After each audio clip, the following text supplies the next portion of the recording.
Okay, we are live. Indeed. Hey everybody, welcome to Skagit County Track and Field Podcast, episode number 5.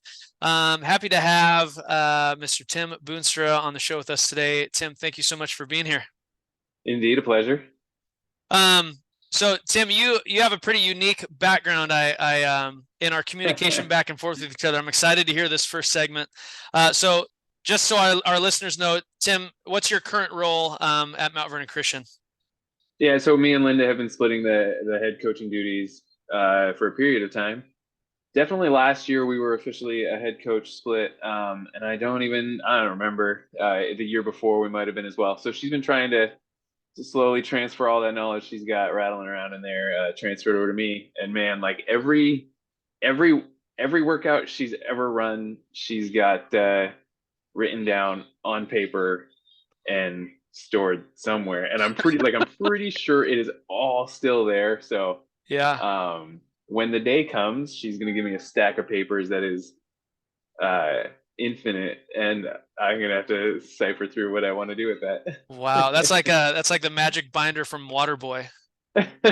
Yeah, yeah, indeed, it's something.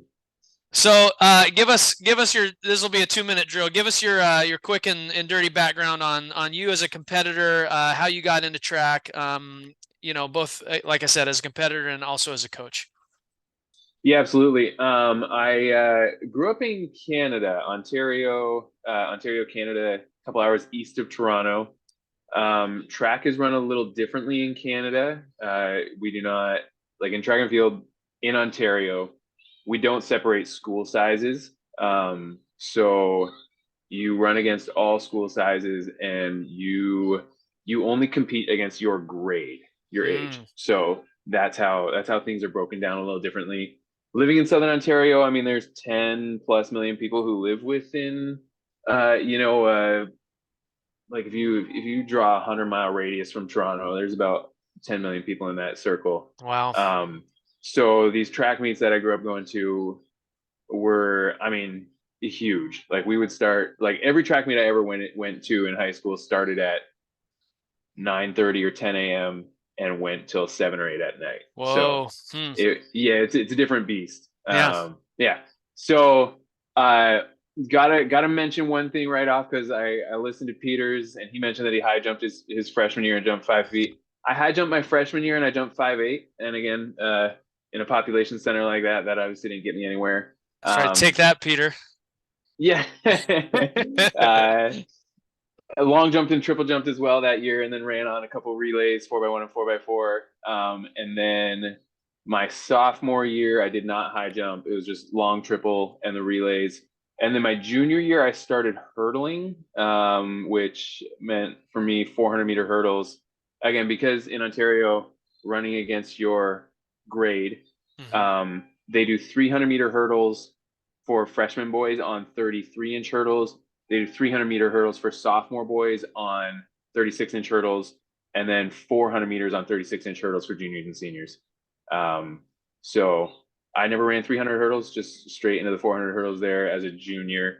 And that became my best event. I got pretty fast in high school, ran a 58.7 at the end of my Wow. senior year of high school, and then off to like I went to college not expecting to run, but the guy across the hall, Josh DeYoung, shout out Josh, was like, "Hey, you should come to track practice," and I was like, "All right." So I ran 4 years at an NAIA school in Sioux Center, Iowa, called Dordt College, now Hmm. Dordt University. Ran a 55.9 my junior year Wow. there. Got fourth at conference. Love that event. Yeah, so that was my competing career. I'll tell you. Actually, I'm not going to tell you a story. I knew when it was time to be done, though. My senior year, I was slower than my junior year, and I just had no competitive edge. I had no, I could not dig at all. Hmm. So I Hmm. was like, a couple weeks left of my senior year. I was like, all right, it's a good thing this is the end for me, because I didn't have a sharp edge, that's for sure. Yeah. Um, Coaching. So after I graduated, I lived back at home in Canada for 7 months while my visa was coming through, and then my visa came through. I volunteered, and then I moved back to Sioux Center, Iowa. I got married, um, and volunteered that spring. with the track team at the college. And then the next year I was on staff officially for 1 year. And then my wife and I moved to Twisp, Washington, Oh over yeah. on the east slopes of the Cascades. We lived there for 4 years. I absolutely love it over there. Um, Coaching track over there involves shoveling many feet of compacted snow off of the track, um, because they do their cross country skiing back there, so they pack it down, so it's not Oh, snow by the time March rolls around. Like it's ice and it's feet thick. Um, wow. so coach middle school track there for 2 years, and then high school track for 2 years, and then over to this side of the mountains. And my wife graduated from MVC. My wife ran for Linda. I suppose I should include that in here. So Linda was like the day we touched down, she's like, "You got to come coach." Yeah. And I love coaching. I've coached other sports as well, basketball, volleyball. I even coached 1 year of soccer, which is not my forte. We won't hold that against you. I promise. No. So yeah, she was like, told me we had to come out. So I took a couple years off there, but then slowly got back into it. Did part time, I think, in 2018, full time in 2019, and then 2020 happened, and yeah, Mhm. been on staff since then with Linda. So yeah, Cool. that's That's my quick and the 5 minutes.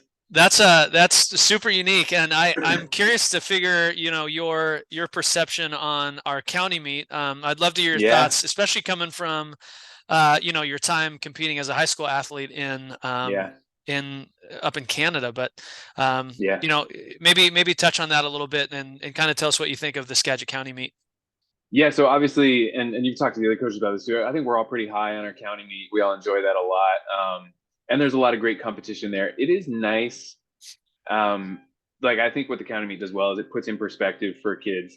They can just be like, oh, there's X number of kids in this county, and I won this event, and that means, like it gives them a perspective on kind of a land area that they rule Hmm. over just in that event for 1 year, right? Like for me, like I looking at the biggest race I ever won as a high schooler, I'm like, yeah, I think that was probably about 3 counties. That my senior year, I was the fastest kid in 3 counties. Hmm. And I'll be honest, I took advantage of a slow year. Like I look back through the results at that meet, and I'm like, I would have won like maybe 2 other years since 2006. So I got while the getting was good, I guess there. But yeah, we all see that in the county meet. It's super nice meet. And then like Peter said in his section, like talking about the kids from the smaller schools Hmm. who don't always like they really don't always have a good perspective on like if they're actually fast, right? Like, oh, I can smoke all these 1B kids, or I can't, or Hmm. um whatever that comes down to, or they win, like they're winning triple jump and they're winning long jump at all the 1B meets, but then you go to county and you get 10th in triple jump and you still win long jump. You're like, you're actually a good long jumper. Yeah.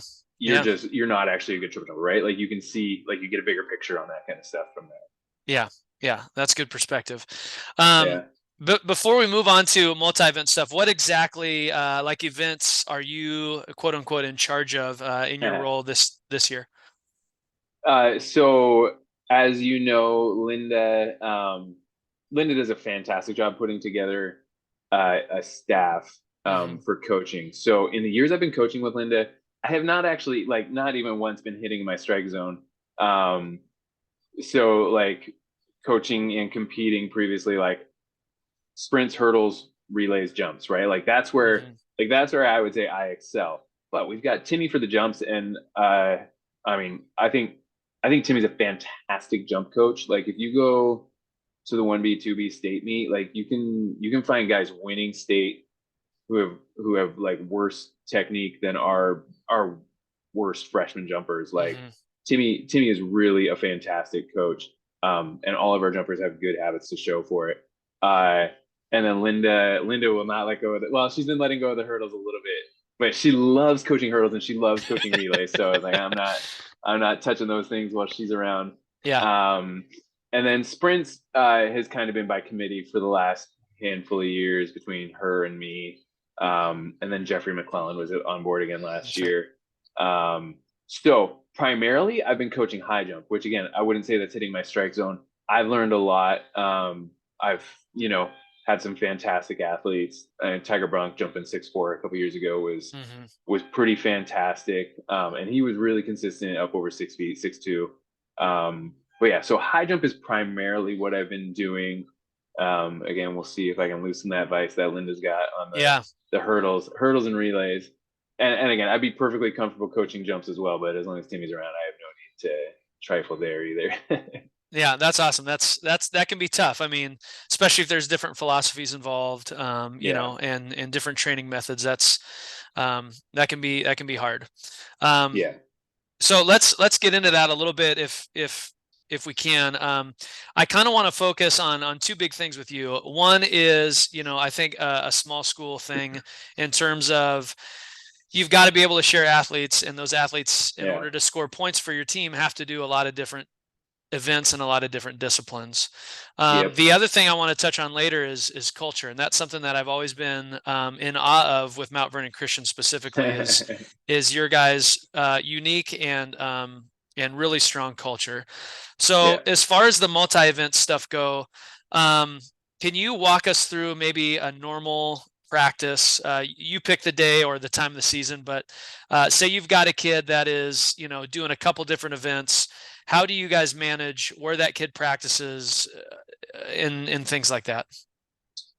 Yeah. So specifically on the girls' side, like everyone's a sprinter, right? Like on a team our size, you've got like how many girls we had? We had 16 girls last year. No, it was more than that. 20 girls, 21 girls. But Mm-hmm. still, like you're running 3 sprint relays, right? And like I know you guys do it at your level as well. But like supporting 3 sprint relays with that many girls, it's like, okay, everybody, especially now that we're allowed to carry 8 to state Yeah. um on the relay card, it's like, all right, you are all sprinters. You all know how to do handoffs. You are all like a viable option any day of the week on this team, right? As I guess the first like 10 weeks of the season last year, it was like pretty open ended on the relays, and we expected anyone to be able to step in and do the job. 4x1, 4x2, 4x4. So on the girls' side, it's like, hey, if I'm a 400 runner and an 800 runner, like, do I work out with the 400 runners or do I work out with the 800 runners? If that's a girl asking that question, the answer is always you work out with the 400 runners who are working out with the 200 runners because you're going to sprint at some point. Yeah. On the guys' side, you can take a little different perspective on that because you only have 2 relays, right? So they're a little more selective. But even that, we figure the sprint training benefits anyone. I mean, how many times has Linda said to us like you got to train fast to be fast. Mm-hmm. So just let those guys run fast in practice, and then expect that to if they're running 800s or miles, like that'll translate to the tempo that they choose to run in their mile will feel easier. Even if they're concerned about their endurance coming to the end of those races or whatever, like, hey, like hopefully, the first 600 meters feels easier because you have that little extra speed that just makes that tempo easier. Easier. Um, Yeah. so that's a big part of in selecting where they train at. I mean, like most groups, we do like we try like again like if we don't have a meet this week, we're gonna run intervals Monday, Wednesday, Friday, and we do technical work Tuesdays and Thursdays, Mm-hmm. right? So Monday, Wednesday, and Friday don't get too complicated for those kids. Again, just pushing them towards faster work. Uh, and then Tuesdays and Thursdays, we typically try to find time to make time for 2 of their technical events. Like if we're at the track for a couple hours, Linda talks for the first 30 minutes. Um, and then we can break them out and send them to one of their events for 30 to 40 minutes, and then just have them switch one time and Mm-hmm. go to another event for 30 or 40 minutes. If we're at Burlington, the pole vaulters kind of go to pole vault with Dr. Rob there and dedicate that whole time to him because we don't have him every day. So they spend the bulk of their time there. And also, like, there's points for the taking at the 1B and 2B level in pole vault. So if we can take advantage of having Dr. Rob to help us out during that time, like we can score someone at state Yeah. guaranteed, or 2 or 3 or we've ever scored 4 kids in pole vault. But like you go to the 1B meet and it's the same 3 or 4 schools taking all those points in pole vault every time. So Yeah, and it yeah, seemed like you guys were way far ahead of the curve on that. You guys have had pole vaulters for a yeah, long, long time. yeah, Yeah. yeah. And again, that's Linda. I mean, you want to talk about culture? That's Linda forming relationships and just helping people out, and people return the favor and help her out. So we've been able to have pole vault, and like literally on a borrowed facility. Like Hmm. we don't have our own vault facility. And Burlington has been extremely generous over the years to let us practice there. And then also Mount Vernon, we don't borrow their pole vault coach with their facility, but just practicing there as well for since the dawn of time. So Yeah. I mean, again, like I'm not from the area. They're like, oh yeah, the track used to be down over there where we used to practice, and I'm like, okay, cool. Like I didn't Yeah. Yeah. know. So if I'm hearing you right, if it's a technique day, and I think there's some similarities, even in our size difference with schools. Yeah, We kind of split our practice in half as to where, yeah, you know, let's say I'm over at the long jump and I'm working with a select group of kids, and then about halfway through yeah, practice, those kids we push them to another event. yeah, Meanwhile, maybe the high jumpers that were in the first session with our high jump coach now come over to me, and we do similar drills or the same drills. So it's yeah. almost like Right, it's kind split of in half. repeat. Is that kind of what you're Yep. doing with the high jump as well? Yeah, yeah, and so we do that, and then I'll split my high jump practices. I'll try to split like guys, girls. So like, but again, like you throw relay handoffs in there. It's like, hey, I'll take all the girls first to high jump, and then go. But then one of the girls takes off and goes and does relay. So like, no matter what, it's tough to organize. Yeah. Um, I do think, like, I think one of the strangest things that probably delineates like the big school multi athlete or multi event athlete from a small school one is that in the small schools, again, like particularly because there's points for the taking in pole vault, Hmm. um, there's always there's always points for the taking in the distance events, um, like in the girls 3,000 or 3,200. Sorry, this is my Hmm. Canadian coming out. In the girls 3,200 last year, like it was like you could like definitely at the district meet, like you could show up and walk the 3,200 and qualify to our tri district or quad district, whatever it was last year. Hmm. But then even at the quad district meet, like you had to get eighth to qualify to state, and that mark was just not very high, right? So you look at certain events and you say to yourself, okay, we can definitely go to state and score points in this event, this event, and this event. And then you end up with a girl running the 800 and pole vault at state, which I'm assuming is not something. I guess you guys had Todd trying to pull it off last year. Well, that Um, not on purpose. right? So I guess Todd would be an exception, but like the amount of times that happens, I think at the small school where you're like, well, that's not a normal combination, right? Like we see our triple jumpers and our high jumpers overlap and like different things, but like suddenly you're like, yeah, like one of our 800 runners is triple jumping as well, and like we're not sure which event he has a better shot in. Like I think that's something that is specific for multi-event kids at the small schools. Yeah, and this one is not on the script, but as you're talking about that, just a follow up.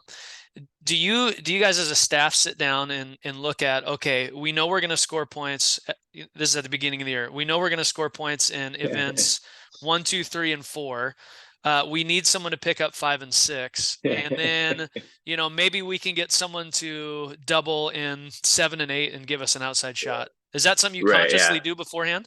Oh, for sure. Yeah. I mean, Linda's a bit of a mad scientist, and she spends a lot of time on this. Like it's like, I mean, by the time the dust is settled on the championship meet for 2023, she tucks that trophy in the case, and then she goes and uh, she gets the she gets the results from the 2023 meet, and she deletes all the seniors and then scores it again just to get a head start on 2024. Yeah. Like it's so, like you're saying though, like it comes down to then like what can we score kids in, and if they're gonna score 1 point, if they're gonna get seventh or eighth, uh if they're gonna get seventh or eighth in the open four, are we better off using them in the 4x4 and trying to bump our 4x4 from seventh to fourth? Like if you can Hmm. pull that off and score more points that way.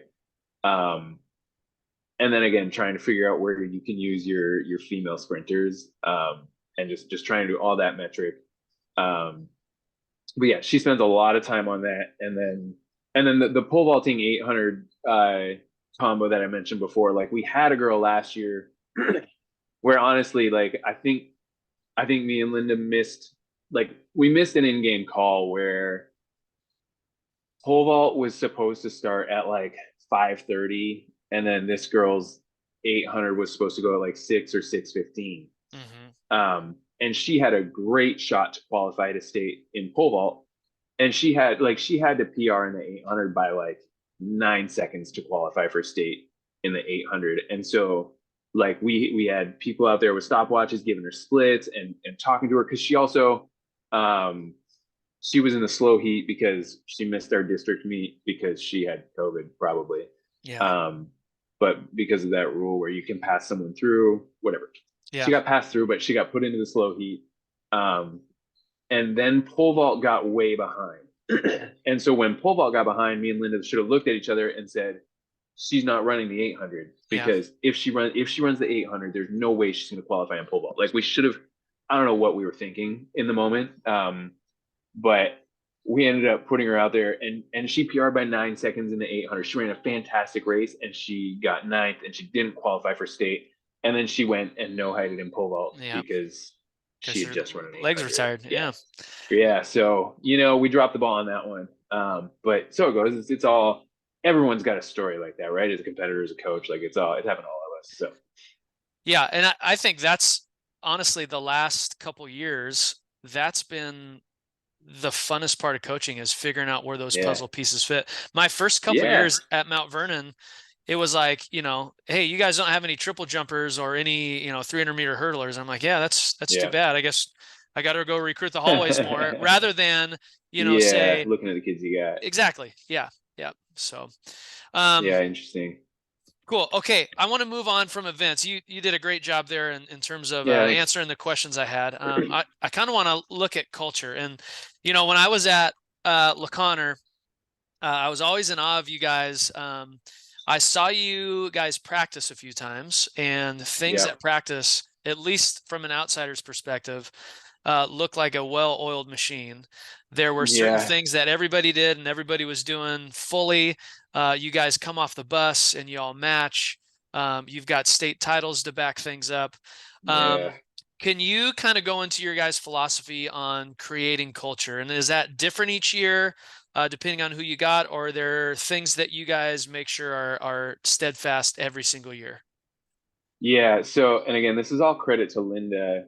Like you said, like you got an outside perspective. And so for me, like my first lens into MVC culture was when I was in college and I had teammates who were from MVC and Mhm. they were like, Linda's the greatest, Linda's the best. This is what Linda always did. And it's like, okay, Linda, cool, whatever. Who is and this lady? then and then marrying an MVC alum who loves Linda to the end of the year. Like, Mhm.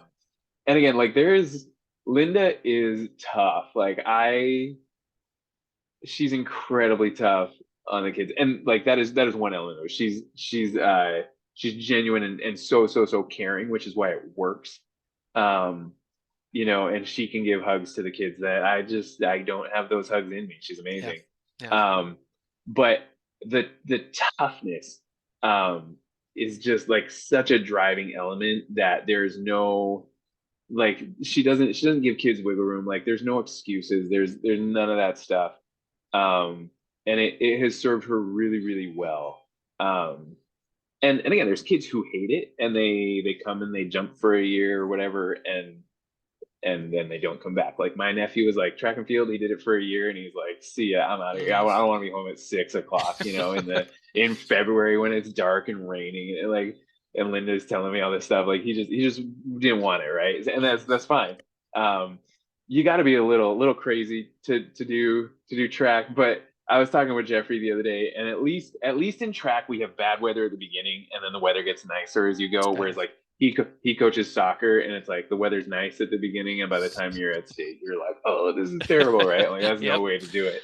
Yep. Um, but she's tough, and then she's incredibly organized, and like she's been doing this for 40 years, 39 years, and so like like every time she has a good idea, she's like, oh, now that good idea sticks, right? And Stays. you have another little piece. And then it's like, she might not have another good idea for 3 years, but I mean, in 39 years, then she's had 13 good ideas, right? It And so adds up they're all quick. there. um, and so just again, the amount of care she puts into the kids and the team dinners, like at her house, she does a couple times a year, and just different team building activities. Um, that again, like some of them, I'm like, this is ridiculous. Like the first time I heard of some of these things, I'm like, this is terrible.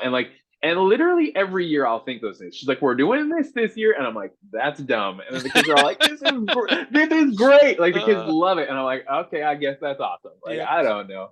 Um, so she's done a fantastic job of building that culture, of care and of toughness. And then the kids just like kids show up and like and they either fall in line pretty quick or just say no Mhm. thanks pretty quick. Like Yeah. it's not a value judgment there. Like it is what it is, and the kids do a good job.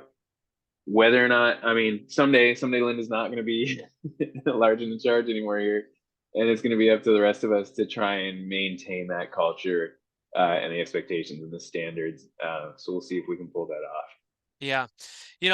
I've thought, and I've heard a lot of other coaches smarter than me say that it's it's harder to maintain a level of excellence than it is to build it.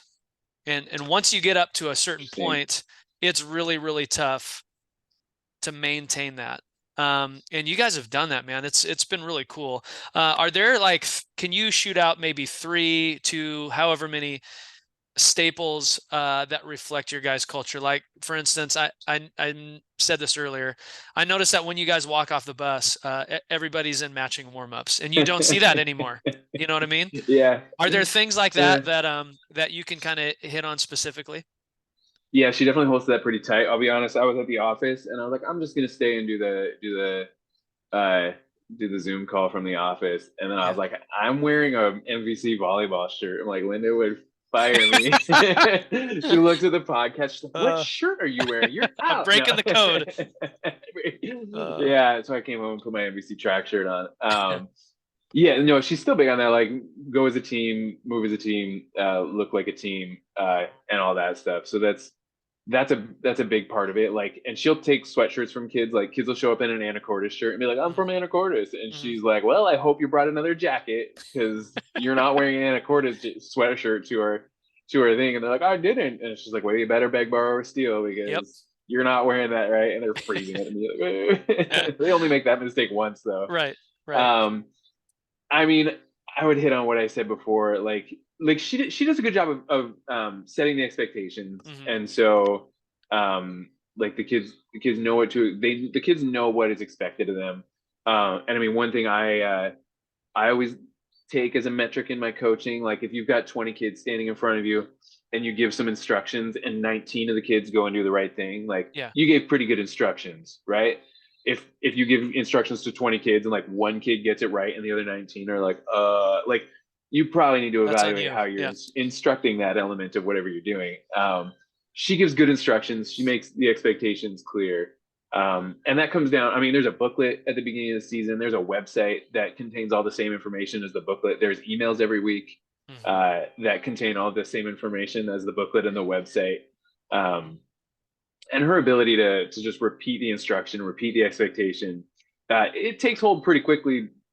Like, and as kids, like, and again, we can take eighth graders, um, and so by the time kids are sophomores, they're like, I know exactly what's going That's on, right. and so it's not hard for the younger kids to learn. Right. Um, and again, like I said, like there's parts of the team culture, like team dinners, and then like even like on the way to state, like we stop at the same spot every year. We get gas at the same spot every year on the way home. Like when we were coming home from Spokane, like she's like Sherry's restaurant in is it Moses Lake. There's a Sherry's or something. She's like, we go in there and we're there for like we win a state title, right? So you don't leave the state meet in Spokane till like 8:30 because you're picking up your Yeah. trophy. And then That's like right. you're driving across the state and she's like 2 hours at Sherry's. And I'm like, this is insane. Like, why are we and You got to get it's that part of cheese the Danish. oh my word. Yeah, part of the culture and part of what and again, like I don't know when that started. Like, and again, yeah, they've only been doing state and Cheney for what 20 years. Mhm. So who knows what year of that it started, but it's all part of what she's built. And then kids come to expect it, right? Because I'm like, I don't want to stop at Sherry's for 2 hours, and they're like, let's go. I'm We like, have okay, to. Yeah. yeah, yeah.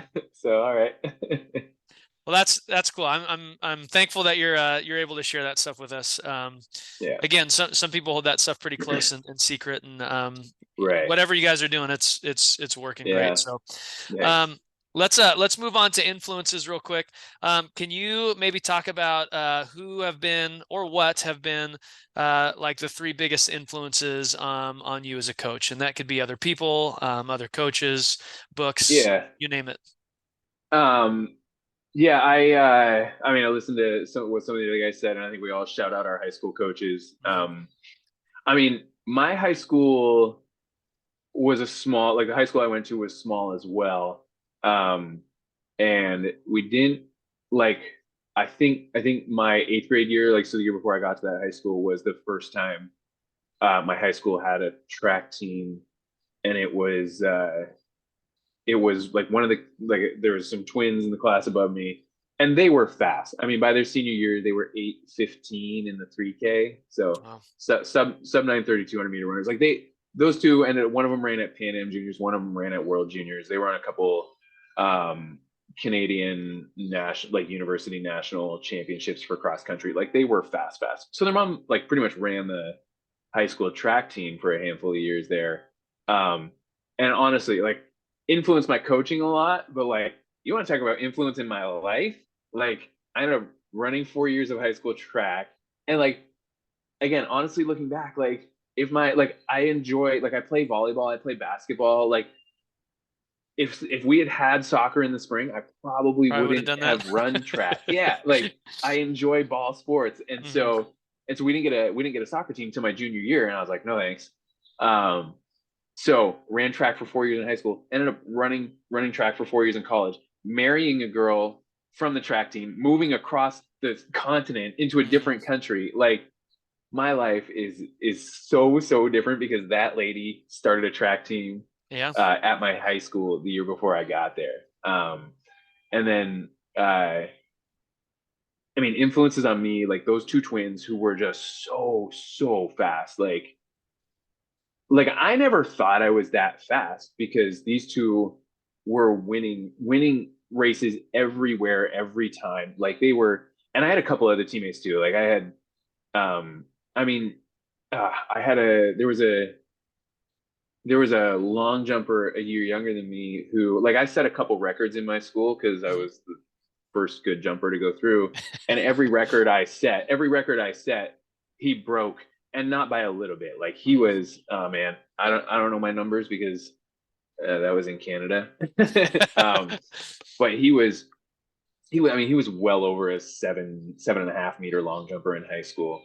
Um, so like 22, 23 Wow. feet, maybe Yeah. more. Like he was bound, like, and again, like competing with kids like that, like it just, like, I never thought I was that good. And again, like I was, it's not like I went NCAA Division 1 or anything. Hmm. Um, but like it made me hold myself and literally every other track program I've engaged in since then to a very high expectation. Like this is what we should be capable of, and this is what we should be able to do. So coming from that experience has been super impactful in how I approach track field, and all that stuff. And then my college coaches and teammates similarly. I grabbed a couple books, Oh, good. coaching track and coaching track and field successfully. It's getting old at this point, but Mark Guthrie, head coach at University of Wisconsin Lacrosse, I think. Okay. Um, but I mean, I remember, again, 20, 15 years ago, 15 years ago, seeing this on my college coach's floor. And Hmm. then so like as soon as I stopped coaching with him, like I was like, I'm gonna, like, we're married, I have a real job, and I'm gonna go and like I'm gonna try and coach track. I was like, what was that book you always had? He's like, coaching I track and gotta field. go get that. So Yeah. yeah, so this one, um, and then when we were in Twist, I'll tell you something about life in Twist. Um, you either have uh, like when you have a job opening, you would either have no one qualified or you would have someone like exceedingly overqualified. Hmm. Um, like I worked at a bank for 14 months. When I applied for the teller job at the bank, I was the only one who applied, right? And they were like, "Do you know how to run a 10 key?" And I was like, "I can figure that thing out." Like, right? When I quit that job at the bank 14 months later, the head loan officer from Chase Bank in Seattle applied for my teller job for 12 hours a week for $14 an hour because she had a place in Mazama and she just wanted to retire and have benefits, Yep. right? So like she was moving from Seattle to Mazama and just wanted benefits for 3 more years before she retired fully, right? So Yeah. that's how it went in Swiss. So when Interesting. I was coaching, when I was held, I was an assistant coach um, in at Liberty Bell in Twist, Winthrop, and the volunteering there, excuse me, volunteering at Liberty Bell, we had Ken Shannon, who was the head track coach at UW for 31 Oh, years, and the 88 Olympic throws coach. oh, Um, wow. so I keep a copy of his book around. Cool. Uh, yeah, and again, like it was just like talking to these kids and being like, kids show up and they just have no clue who they're dealing with, right? Like No, you're talking, you're no. dealing with a guy who, and again, occasionally he would show up. Sometimes he'd just show up to church in his like 88 Olympic jacket or whatever else, and like, or Uh, oh my goodness, or he just like reference a conversation he had with John Wooden mhm. 55 years ago, right when he was at UCLA, like, because he coached at UCLA before he coached at UW, and he would just pull these crazy things out. Um, and honestly, I didn't glean as much from him as I probably should have during that time because again, like small school coaching, I had a lot of things going on like Mhm. with the jumpers and sprinters and relays and whatever else. Um, but he was, and again, you want to talk about holding kids to high standards and being a good teacher, right? Like he could simplify stuff and just be like super duper specific with kids about Mhm. what needed to improve. Um, and he was fantastic at that. So, and then coaching with Linda. Yeah. Me and Linda are extremely different people. Like, and again, watching Peter's podcast, like I am not the most organized person in the world. I employ a tactic called personality based coaching. That's awesome. Doesn't always serve me well, right? So like working with Linda and the level of organization, and again, she's refused to digitalize everything, right? So she's just working on a pen and paper at practice all the time and chicken scratch. And like, oh my goodness, the number of times she erases and moves a name and then moves it back, and then she's got a name in two spots, and like we all lose our minds. But she is far more organized than I am. And does a great job with it. So again, looking in the future, someday it's going to be me and other people running the program, not Linda. And I'm like, man, I have a lot. That's an area that I'm going to have to improve in for sure. Yeah, that's great. Good stories. Yeah. We're nearing the end here. We're gonna finish with a segment that we call rapid fire, and I'm just gonna throw out some quick questions that you haven't been prepped for, and we're looking for one word One answers. word. First thing that comes to mind. Are you ready? All right. Okay. Yep. Now, usually I come up with three, and Jake comes up with three. He was sick today, so I had to Oh go shoot. all six. So here you go. Oh, all right. Okay, best event in high school track. Not yours, just the one that you like the best. 400-meter hurdles. Yes. Okay. Thing you missed most about Iowa. Oh boy. Culver's ice cream. I don't know. Okay, now we know who you guys compete with around here. We Yeah. know that LaConner is the closest in size in the county. But what I want to Yeah. know is who's Mount Vernon Christian's biggest track rival once you guys get to the state meet? Who's the team that you're always gunning for? Oh man. Uh, it varies year to year, but Pope John Paul has been really good the last handful of years. Pope John Paul. Do you know where they're from? They're Like where they're they're a located? Catholic school down like south of, like they're in Tacoma or Okay. maybe a little further north than that. Somewhere down there, man. I don't know. Okay. Who is your favorite famous Canadian? um, Nickelback. Oh, yes. Okay. Favorite. Hold on, Yeah. in defense of Nickelback, everyone always says like, "Oh, Nickelback was terrible. I never listened." Like, how did that many millions of records get sold if you weren't listening to Nickelback? People, come on, you all did it. I think you're 100% right. I think, yeah, I think it's everybody's guilty pleasure soundtrack that they never want to admit, but they go home and listen to it in a There you bathtub go. with some wine. Okay. Favorite professional track athlete of all time. Carson Warhol, man, he's changing the game. Yeah. And then what is one attribute every assistant coach must possess? Like malleability. Good answer. Good answer. Tim, I had a blast chatting with you. Yeah, I appreciate you coming on. Best of luck this season coming up. And yeah, like I said, keep on doing your thing, you guys. indeed, we appreciate it, Johnny, and good luck to you guys as well. Thank you. We'll talk to you soon down the line. Yeah.